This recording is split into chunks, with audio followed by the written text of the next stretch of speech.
নোয়াখালীর হাতিয়ার নতুন চরে ভূমিহীনদের বসবাস করতে চাঁদা দিতে হয়। প্রতি বছর ধান, তরমুজ ও ডাল ফসল ঘরে তোলার সময়ে হানা দেয় ডাকাত বাহিনী। লুট করে নিয়ে যায় ফসল ও গবাদি পশু।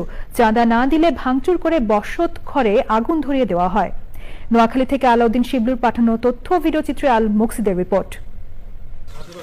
হাতিয়ায় 3 বার নদী ভাঙনের পর ভূমিহীন শাহরাজ ও ঝর্ণা বেগম দম্পতি সরকারি বন্দোবস্ত নিয়ে ঢালচরে উত্তরাংশে বসবাস শুরু করেন। ভোলা জেলার মনপুরার ডাকাত বাহিনী সেখানে গিয়ে তাদের কাছে চাঁদা দাবি করে। চাঁদা না পেয়ে সম্প্রতি বসত ঘরে আগুন ধরিয়ে দেয় তারা। নদী ভাঙা মানুষ এই সরা আইসি, এই সরাই বসি এখন মনপুরার আর বড় ডাকাতেরা আঙুরে এখান থেকে তুলি উচ্ছেদ করে দিত। এটা রাজ্যের আড়ালায় জোয়ারে ফানি লোক বাসায় আমাদের ভিডিওগুলা আমরা অনেক কষ্টতে আছি মনহুরার বাহিনী ডাকাতের দ্বারা। চরে এবছরই কয়েকবার করে হানা দিয়েছে ডাকাতরা। ফসল ঘরে তোলার সময় আতঙ্কিত হয়ে পড়েন চরবাসী।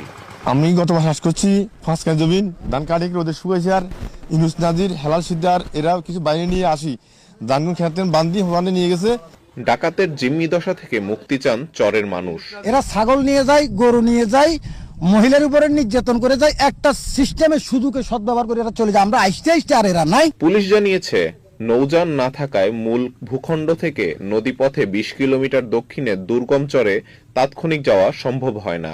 চরবাসীর নিরাপত্তায় যৌথ বাহিনীর সহযোগিতায় টহল বাড়ানোর কথা বলছে পুলিশ। যৌথ বাহিনী মিলে সবাই মিলে কোস্টগার্ড সহ আমরা ওই এলাকায় টহল বৃদ্ধির আমরা চেষ্টা নিব, যাতে করে এলাকার লোক নিরাপদে থাকে। নদী ভাঙনে সব হারানো মানুষ আশ্রয় নেন জেগে ওঠা চরে। সেখানেও ডাকাতের আতঙ্কে থাকেন তারা। অনিরাপত্তা ও অনিশ্চয়তার অবসান চান চরবাসী। আল মুকসিদ, চ্যানেল আই।